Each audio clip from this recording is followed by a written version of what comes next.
नमस्कार। हिंदी साहित्य की कक्षा में आपका स्वागत, अभिनंदन।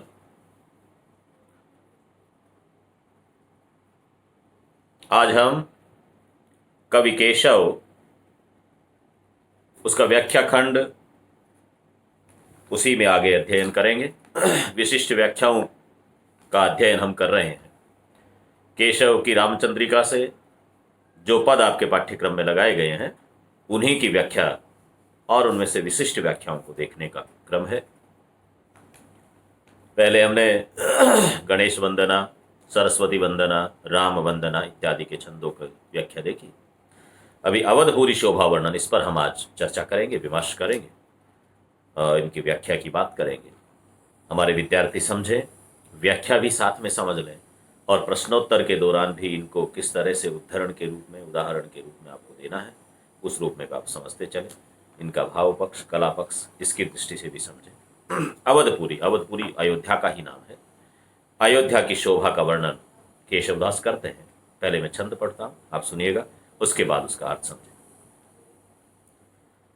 केशव लिखते हैं कि अयोध्या में किस तरह का शासन है, किस तरह के व्यक्ति हैं, कैसे कलाकार हैं, कैसे राजा हैं, किस तरह के मंत्री हैं, कैसी व्यवस्थाएं हैं, इन सब को लेकर के वर्णन है। ये छंद देखिएगा।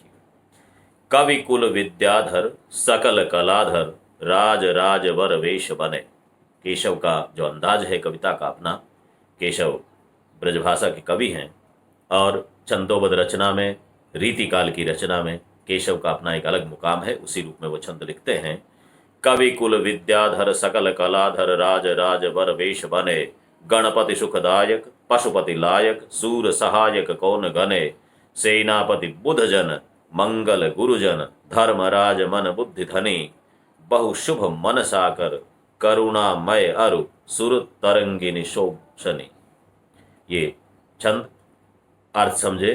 अयोध्या को केशव कहते हैं कि अयोध्या में और स्वर्ग में, दोनों में एक जैसा वातावरण है। अयोध्या को स्वर्ग जैसा सुखप्रद स्थान बताते हैं और वो कहते हैं जिस तरह कि स्वर्ग में देवता है, स्वर्ग में राजा है, स्वर्ग में सुख वैभव का सामान है, बुद्धि विवेक का साम्राज्य है, उसी तरह से अयोध्या में है। कवि कुल विद्याधर, वहां पर स्वर्ग में अनेक शुक आदि देवता जो कवि हैं, रचनाकार हैं, वे रहते हैं। विद्याधर, विद्या को धारण करने वाले, ऐसे विद्वान लोग रहते हैं। वैसे ही अयोध्या में ऐसे विद्वान हैं। सकल कलाधर, स्वर्ग में चंद्रमा है, सारी कलाओं का धारण करने वाला, कलाधर चंद्रमा का नाम है। उसी तरह से अयोध्या में बहुत से कलावंत हैं। राज राज वर वेश बने। राज राज वर, ये कुबेर का नाम, वहाँ पर स्वर्ग में कुबेर है। उसी तरह से राजा दशरथ यहाँ पर वो कुबेर की तरह खजाना लुटाने वाले, समृद्धिशाली, ऐसी अयोध्या है। गणपति सुखदायक, भगवान गणेश स्वर्ग में वहाँ पर सुख प्रदान करने वाले। उसी तरह से यहाँ पर व्यवस्था है सबका सुख प्रदान करने की। अयोध्या में राजा स्वयं इस तरह से सुख प्रदान करते हैं, जैसे भगवान गणेश सबकी सहायता करते हैं, वैसे यहाँ पर सहायता की जाती है। पशुपति लायक, वहाँ पर भगवान शिव पशुपति वो विराजमान रहते हैं। उसी तरह से यहाँ पर भी वैसी शिव मंगल कामना वाले लोग हैं, वैसी सब शिव नाम कल्याण का ही है, कल्याणकारी साम्राज्य है। सूर्य सहायक कौन गणे। सूर्य आदि देवता और उनके सहायक सारे नक्षत्र कितने हैं स्वर्ग में, उनकी गिनती नहीं की जा सकती। उसी तरह से राजा दशरथ के यहाँ पर अयोध्या में इतने अनेक मंत्री संतरी तंत्री हैं कि उनकी गिनती नहीं की जा सकती, लेकिन वो सारे के सारे लोक कल्याण के लिए काम करते हैं, अपनी जनता के कल्याण के लिए काम करते हैं। सेनापति बुधजन, स्वर्ग में देवताओं के वहां पर रक्षक के रूप में कार्तिकेय और चंद्रपुत्र बुधजन, इनकी व्यवस्था रहती है। उसी तरह से यहाँ पर राजा दशरथ के यहाँ पर भी अनेक सेनापति हैं, सेनाओं का संचालन करते हैं, वैसी की वैसी व्यवस्था है। मंगल गुरुगण, मंगल बृहस्पति इत्यादि जो देवता है वे सब वहाँ पर हैं। उसी तरह से यहाँ पर मंगल करने वाले, गुरु की तरह मार्गदर्शन करने वाले ऐसे गुरुजन यहाँ पर भी विराजमान है। धर्मराज मन बुद्धि धनी, धर्मराज वहाँ पर स्वर्ग में, उसी तरह से राजा स्वयं धर्म का अवतार है दशरथ, वो धर्मराज के अवतार के रूप में उसी तरह से शासन करते हैं। इसलिए स्वर्ग में और अयोध्या नगरी में तुलना करता है कवि और कहता है बहु शुभ मन साकर। स्वर्ग में मनसाकर है, मनसाकर नाम कल्प वृक्ष का है। स्वर्ग में कल्प वृक्ष, और कल्प वृक्ष के लिए ऐसी धारणा है कि कल्प वृक्ष सारी इच्छाओं को पूर्ति करता है। जो इच्छा आपने की उस इच्छा की पूर्ति कल्प वृक्ष से होती है। तो यहाँ पर अयोध्या में फिर कल्प वृक्ष कौन? वो राजा दशरथ, वो अपने हर जनता जनार्दन की इच्छाओं की पूर्ति करते हैं। इसलिए मन साकर वो कल्प वृक्ष की तरह सबकी इच्छाओं को पूर्ण करने वाले हैं। करुणामय, करुणामय, वहाँ पर भगवान करुणामय विराजमान रहते हैं। राजा करुणामय है, करुणा करते हैं, दया करते हैं, दया के सागर हैं। और सुर तरंगिनी शोभ सनी, और सुर तरंगिनी वहाँ पर गंगा है। सुर तरंगिनी गंगा का ही नाम है। सुरपगा, देवापगा, गंगा, त्रिपदगा उसकी का नाम है। वो सुर सरिता है, वो गंगा है वहाँ पर। और यहाँ सुर तरंगिनी वो सरयू, उसके किनारे अयोध्या बसी है। इसलिए वो सरयू है, वो सारे पापों का नाश करने वाली वो सरयू नदी वो वहाँ पर है। तो इस तरह से कुल मिलाकर के केशव ने अयोध्या की स्वर्ग से तुलना की है और स्वर्ग के समकक्ष एक नगरी के रूप में अयोध्या का वर्णन किया है। रीतिकाल के कवियों का अपना वर्णन का अलग अंदाज है। अन्य भी जहाँ भी प्रबंध काव्यों में व्यवस्था की जाती है वहाँ पर नगर की शोभा का, राजमहल की शोभा का, वहाँ के कल्याण का, ऐश्वर्य का वर्णन किया जाता है। उसी दृष्टि से अयोध्या का वर्णन है। इसी वर्णन में आगे कवि लिखता है कि अयोध्या में किस तरह की व्यवस्था है, क्योंकि आपके पाठ्यक्रम में अवधपुरी शोभा वर्णन है, उसमें 3 छंद यहाँ पर है। अगला छंद सुनिए कि मूलन ही की जहां अधोगति केशव गाइए, होय हुतासन धूम नगर एके मलिनाइए, दुर्गति दुर्गन ही जो कुटिल गति सरितन ही में, श्रीफल को अभिलाष प्रकट कवि कुल के जी में। आपके पास पुस्तक है, साथ में देखते चलिएगा। मूलन ही की जहां अधोगति केशव गाई, मूल। अब देखिए केशव कहता है कि अयोध्या में अधोगति नाम की चीज, अधोगति कहते हैं अधय पतन, अधय गति से अधोगति बना, अधय गति, अधय कहते हैं नीचे को, नीचे गिरना। तो अयोध्या में कोई भी प्राणी निम्न गति को प्राप्त नहीं होता है। निम्न गति को प्राप्त होना माने कि जो काम आपका है उससे नीचे स्तर का काम करना, नीचे गिरना जिसको हम कहते हैं। जब कोई व्यक्ति अपने आचरण, अपने पद प्रतिष्ठा, स्थान, कुल को छोड़ करके उससे निम्न कोटि का आचरण करते हैं तो लोग कहते हैं तो गिर गया है। उसको गिरना, नीचे गिरना, प्रकृति को छोड़ करके विकृति को प्राप्त करना, ये नीचे गिरना होता है। केशव कहते हैं कि अयोध्या में नीचे की ओर बढ़ने का काम मात्र मूल करते हैं। मूल का मतलब वह जड़।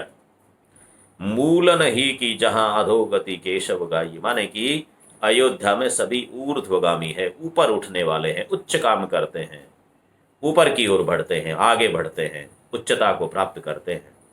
कोई भी निम्न कोटि का काम नहीं करता, नीचे गिरने का काम नहीं करता, अपनी सीमाओं का उल्लंघन नहीं करता।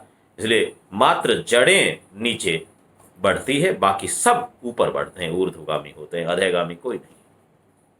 ये अयोध्या की विशेषता केशव कह रहा है। तो पहली पंक्ति का अर्थ हुआ कि वहां पर अयोध्या में सभी उच्चता को प्राप्त करते हैं, उत्कीर्ण होते हैं, ऊपर बढ़ते हैं, नीचे की ओर मात्र जड़ें जाती है। अब इस एक पंक्ति में ये संकेत कर दिया कि वहां पर न पाप है, न दुराचार है, न अनाचार है, किसी तरह का दलित, शोषित, पीड़ित ऐसा तो कोई कॉन्सेप्ट ही नहीं हो सकता। इसलिए मूल है वो नीचे बढ़ती है, जड़ों का नीचे बढ़ना। और जड़ें जितनी मजबूत होगी उतना ही पेड़ मजबूत होता है। जड़ों का धर्म है कि वो नीचे की ओर बढ़े और उनका बढ़ना उनके होने को सार्थक करता है। इसलिए अयोध्या में मात्र जड़ें नीचे बढ़ती हैं। होय हुतासन धूम नगर एके मलिनाइए। धूम माने धुआं, धुआं शाह का प्रतीक है, कालिमा का प्रतीक है, कलंक का प्रतीक है।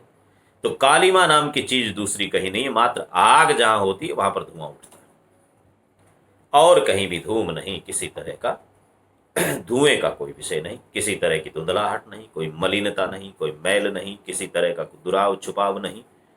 धुआं माने एक पर्दा हो जाता है, पीछे कुछ छुपाना, अंधकार में रखना, ऐसा कुछ नहीं, सब प्रत्यक्ष है, सामने है, खुला है, स्पष्ट है, पारदर्शी है।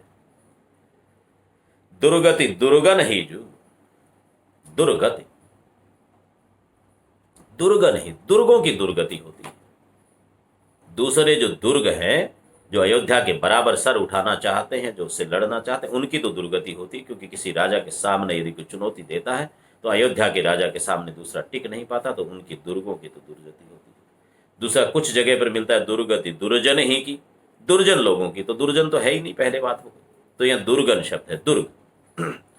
और कुटिल गति सरितन ही में, कुटिलता नाम की चीज दूसरे कहीं नहीं है, मात्र सरिताओं में। सरिता माने नदी, सरिता है वो कुटिलता से चलती है, कल कल छल छल निनादित होती हुई, वो एक बल खाती हुई चलती है, तो वो कुटिलता उसमें जरूर है, नदी के बहाव में। बाकी कहीं कुटिलता नहीं है। कोई साफ स्वच्छ दिल, साफ दिल, सरल चित्त वाले, कहीं किसी तरह की कुटिलता नहीं, किसी तरह का कोई दुराव छुपाव नहीं, किसी तरह का कोई विश्वासघात जैसी संकीर्ण स्वार्थ वाली बातें नहीं, सब एक दूसरे के साथ में मिलकर रहते हैं।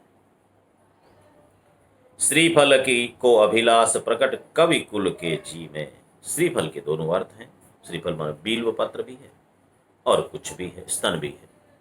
तो उनकी अभिलाषा मात्र कवि कुल के जी में, कवियों के कुल के जी में है। वो किसी का वर्णन करते हैं तो बील्व पत्रों का भी वर्णन करेंगे, कुचों का भी वर्णन करेंगे। वो वहां पर एक शोभा के लिए उनका वर्णन करते हैं, अन्यथा किसी दूसरे की कोई अभिलाषा उनमें नहीं है। दूसरा कोई कामी पुरुष वहां पर नहीं है, सब सच्चरित्रवान लोग रहते हैं। ऐसा अयोध्या का वर्णन केशव करता है कि वो अयोध्या इतनी पवित्र नगरी है कि जहां पर स्वर्ग जैसा वातावरण है, निम्न गति को कोई प्राप्त नहीं होता है, अंधकार जैसी कोई, अज्ञानता जैसी कोई चीज नहीं है, दुर्गति को कोई प्राप्त नहीं होता सिवाय दुर्गों को छोड़ करके दूसरे जो सामने सर उठाते हैं। नदियों के सिवाय कहीं कुटिलता नहीं है। ऐसा वातावरण अयोध्या का है। एक चंद और है इसमें। विधि के समान है विमानीकृत राजहंस। राजा दशरथ का वर्णन करता है कवि और कहता है कैसा है राजा दशरथ का राज, राजा दशरथ कैसे हैं। उनकी तुलना विधि से करते हैं। विधि ब्रह्मा का नाम है। विधि के समान है विमानीकृत राजहंस, विविध विबुध युत मेरु जो अचल है। दीपति दीपत यति सातों दीप दीप यत, दूसरो दिलीप सो सुदक्षिणा को बल है। सागर उजागर की बहु वाहिनी को पति, छन दान प्रिय की धो सूरज अमल है। और सब विधि समरथ राजे राजा दशरथ, भगीरथ पथगामी गंगा के सो जल है। भगीरथ के पथ के पीछे चलने वाली गंगा के पानी की तरह निर्मल पवित्र पावन वो दशरथ है। दशरथ का वर्णन करते हुए वो भी वैसा ही वर्णन है कि जिस तरह से स्वर्ग में सब कुछ रहता है वैसा वैसा सब कुछ यहां पर। विधि के समान है विमानीकृत राजहंस, ब्रह्मा जी के विमान है गरुड़। उसी तरह से राजा या विमान का दो अर्थ हो गए। विमान माने वाहन तो होता ही, तो जैसे ब्रह्मा जी के गरुड़ वाहन है वैसे ही राजा दशरथ के अपना वाहन है। लेकिन इससे तो केशव को संतुष्टि नहीं होती, इसलिए केशव की कविता का अर्थ करना है तो थोड़ा सा गहनता में जाना है। विधि के समान है विमानीकृत राजहंस, जैसे ब्रह्मा के गरुड़ विमान है और यहां पर विमान से अर्थ करना है मान रहित, और राजा दशरथ है वो मान रहित है, इसलिए विमान हो गया। तो विमान के दो अर्थ हो गए, एक तो विमान माने वाहन है गरुड़ जो ब्रह्मा का है, और इधर दशरथ के लिए मान रहित जो निरभिमानी है, अभिमान नहीं किसी तरह का, अहंकार शून्य। तो विधि के समान है विमानीकृत राज, ब्रह्मा जी को भी कहां अहंकार है। सारे संसार को बनाने के बावजूद उन्हें किसी तरह से अहंकार नहीं, मान नहीं, घमंड नहीं है, दंभ नहीं। विधि के समान है विमानीकृत राजहंस, विविध विबुध युत मेरु जो अचल है। सारे देवताओं से सुसंपन्न सुमेरु पर्वत जैसा अटल न हिलने वाला वैसा धैर्यवान राजा दशरथ है। दीपति दीपति यति सातों दीप दीपियत, और उनकी दीप्ति, उनकी कीर्ति, उनके यश की पताका ऐसी जिससे सातों दीपों को दीपायमान करती है, सब जगह कीर्ति की पताका फहराती है। दूसरो दिलीप सो सुदक्षिणा को बल है, ये तो दूसरा दिलीप है, सुदक्षिणा उनकी पत्नी, उसका बल, उसका दिलीप राजा, ये दूसरा दिलीप है। सागर उजागर की बहुवाहिनी को पति, सागर उजागर की बहुवाहिनी को पति, बहुत सी नदियां उनका पति सागर होता है।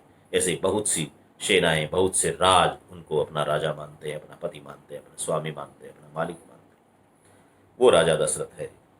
छन दान प्रिय की दो सूरज अमल है, और या फिर निर्मल सूर्य है जो प्रतिक्षण दान देता है, हमें जीवन दान देता है, अंधकार का क्षरण करता है और जीवन का दान देता है, प्रकाश देता है, रश्मि देता है, ओज देता है, तेज देता है सूर्य। उसी तरह से राजा दशरथ प्रतिक्षण दान देते हैं, प्रतिक्षण अपनी जनता के लिए कुछ न कुछ करते रहते हैं। सब विधि समर्थ राजे राजा दशरथ, सारी विधि समर्थ है और वो राजा दशरथ इस तरह से राजे माने शोभायमान होते हैं। उस अयोध्या में भगीरथ पथगामी गंगा के सुजल है, भगीरथ के पथ के पीछे चलने वाला गंगा जल, जो भगीरथ के सगर के सारे पुत्रों के पाप का नाश करने के लिए गंगा जमीन पर आई, धरती पर आई, उसी तरह से राजा दशरथ अपने कुल पंथ पर चलते हैं, अपने कुल की वाट पर चलते हैं। जैसे गंगा भगीरथ के पीछे पीछे चलती है, उसी तरह से राजा दशरथ अपने कुल की उस परंपरा पर, कुल की मर्यादाओं पर, कुल के गौरव की मार्ग पर चलते हुए अपने कुल को गौरवान्वित करते हैं। यह अवधपुरी का वर्णन है। कवि केशव कहते हैं कि अयोध्या देवताओं की नगरी यानी स्वर्ग के समान सुंदर है, सब तरह के सुख हैं, किसी तरह से कोई विपत्ति नहीं, कोई आपदा नहीं, कोई दूसरे को नीचा दिखाने की कोशिश नहीं करता, कोई किसी का लूटना मारना कोसना कुछ नहीं। राजा दशरथ का ऐसा सुंदर राज है, उसका वर्णन कवि केशव करते हैं रामचंद्रिका में। और भी वर्णन इसमें आगे से आगे मिलता है, लेकिन आपके यहाँ पाठ्यक्रम में कुछ चुनिंदा छंद लगाए गए हैं, इसलिए इनको व्याख्या की दृष्टि से विद्यार्थी पढ़ें, इनकी व्याख्या करें, इन छंदों को समझें, इनको याद करें, क्योंकि कविता सा विद्या या कंठगता, कविता तो कंठस्थ करने की होती है, इसलिए कविता को कंठस्थ करके आप अपने दैनंदिन व्यवहार में, अपनी बातचीत के दौरान इन पंक्तियों को काम में लें, इनको उद्धरण में कहीं न कहीं काम में लें।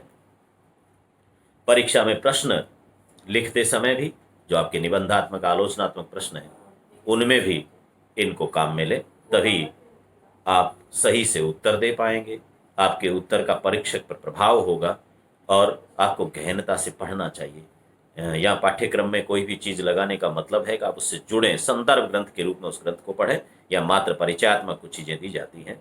इसलिए अयोध्या का वर्णन आज हमने पढ़ा। अगले कक्षा में सीता स्वयंवर को हम पढ़ेंगे, उसकी सारी बातचीत करेंगे। आज के लिए इतना ही, धन्यवाद।